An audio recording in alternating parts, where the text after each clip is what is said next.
spilling popcorn on them, and he demanded that they pay for the popcorn. And by the time it was all over, the two older boys were in the hospital, and he was on his way to Camp Green Lake Juvenile Correctional Facility. The name Green Lake was a cruel joke. He spent 14 months in a dried-up lake bed where he did nothing except dig holes. Later, when he applied for a job at Rain Creek, Jack Dunleavy warned him the job would require a fair bit of digging. Armpit just smiled and said, "No sweat." After leaving Camp Green Lake, he first spent 6 months at a halfway house in San Antonio, where he attended school and received counseling. There were 16 boys at the halfway house. The counselor there told them that the recidivism rate for African-American boys was 73%. That meant, according to the statistics, that 11 or 12 of them would be arrested again before they turned 18. The counselor said the rate was even higher if you didn't finish high school. "If you think life was unfair before you went to prison," she told Armpit, "it's going to be twice as bad when you go back. People are going to expect the worst from you and will treat you that way." She said his life would be like walking upstream in a rushing river. The secret was to take small steps and just keep moving forward. If he tried to take too big a step, the current would knock him off his feet and carry him back downstream. Upon returning to Austin, he set 5 goals for himself. 5 small steps. 1, graduate from high school. 2, get a job. 3, save his money. 4, avoid situations that might turn violent. And 5, lose the name Armpit. He picked up his shovel and went back to his trench. Jack Dunleavy always brought a radio to the worksite, and it was now playing a song by Kaira DeLeon. "I'm gonna take you for a ride, and we're gonna have some fun." The mayor, who had started to walk away, came hurrying back. "Oh, I love this song," she exclaimed. "I'm gonna take you for a ride, ooh, and we're gonna have some fun." Cherry Lane raised her arms in the air as she wiggled to the music. Armpit tried not to laugh. At least there was music. There had been no radios to listen to when he was digging holes at Camp Green Lake. "I'm gonna take you someplace you never been before, and you'll never be the same again." Chapter 2.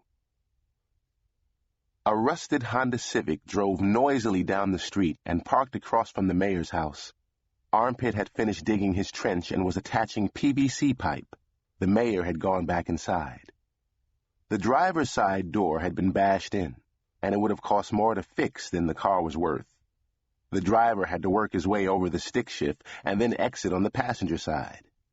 The personalized license plate read, X-Ray. "Armpit!" X-Ray shouted as he crossed the street. "Armpit!" The guys at work didn't know him by that name, but if he didn't say something, X-Ray would just keep on shouting. Better to answer and shut him up. "Hey," he called back. "Man, you're really sweating," X-Ray said as he came near. "Yeah, well, you sweat too if you were digging." "I've already dug enough dirt to last one lifetime," said X-Ray. They had met each other at Camp Green Lake. "Look, don't call me Armpit around other people, all right?" Armpit said. "But that's your name, dog. You should never be ashamed of who you are." X-Ray had the kind of smile that kept you from hating him no matter how annoying he was. He was skinny and wore glasses, which were now covered with clip-on shades. He picked up Armpit's shovel. "Different shape." "Yeah, it's for digging trenches, not holes." X-Ray studied it a while. "Seems like it would be harder to dig with. No leverage." He let it drop. "So you must be making a ton of money."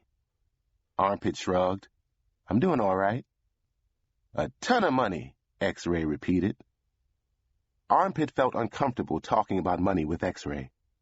"So really, how much you got saved up so far?" "I don't know. Not that much." He knew exactly how much he had. $857. He hoped to break 1,000 with his next paycheck. "Gotta be at least 1,000, said X-Ray. "You've been working for 3 months." just part-time. Besides working, Armpit was also taking 2 classes in summer school. He had to make up for all the schooling he'd missed while at Green Lake. And they take out for taxes and stuff, so really I don't take home all that much. 800? I don't know. Maybe. The reason I'm asking, X-Ray said, the reason I'm asking is I got a business proposition for you. How would you like to double your money in less than 2 weeks? Armpit smiled as he shook his head. I don't think so. I just need $600, double your money, guaranteed, and I won't be taking out any taxes. Look, things are going all right for me right now, and I just want to keep it all cool. Don't you even want to hear me out? Not really. It's not against the law, X-Ray assured him. I checked. Yeah, you didn't think selling little bags of parsley for $50 an ounce was against the law either. Hey, it's not my fault what people think they're buying. How's that my fault? Am I supposed to be a mind reader? X-Ray had been sent to Camp Green Lake for selling bags of dried parsley and oregano to customers who thought they were buying marijuana. That was also why his family had to move from Lubbock to Austin shortly after he was released. Look, I just don't want to do anything that might screw things up, Armpit said. That's what you think? That I came here to screw things up? Man, I'm offering you an opportunity. An opportunity. If the Wright brothers came to you, you would have told them it's impossible to fly. The Wright brothers? Asked Armpit. What century you living in? I just don't get it, said X-Ray. I don't get it. I offer my best friend an opportunity to double his money, and he won't even listen to my idea. All right, tell me your idea. Forget it. If you're not interested, I'll find somebody else. Tell me your idea. He actually was beginning to get just a little bit curious. What's the point? Asked X-Ray. If you're not going to even listen. All right, I'm listening, said Armpit. X-Ray smiled. Just 2 words. He paused for effect.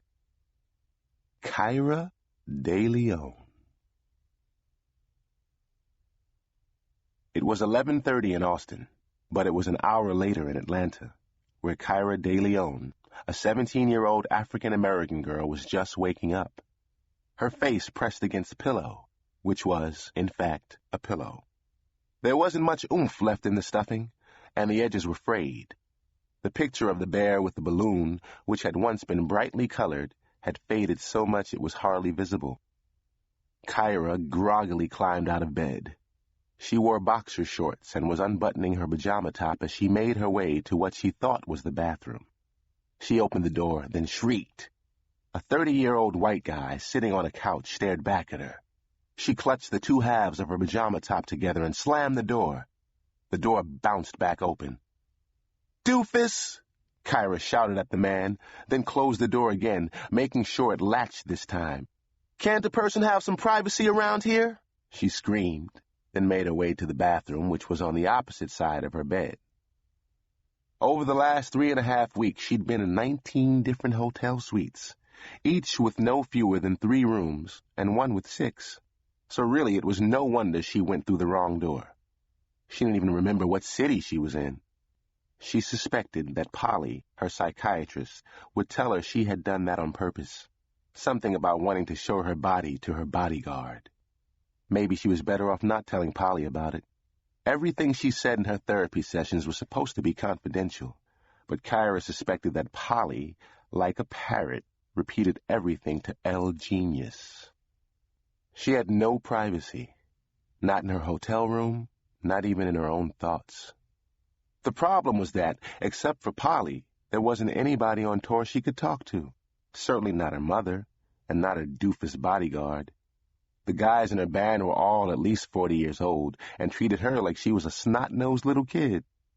The backup singers were in their late 20s, but they seemed to resent her being the center of attention. The only time she felt at peace was when she was singing. Then it was just her and the song, and everybody else just disappeared. Her concert tour would take her to a total of 54 cities, so she wasn't even half done yet. She was now on the southern swing. From Atlanta, they'd be going to Jacksonville, then Miami, Birmingham,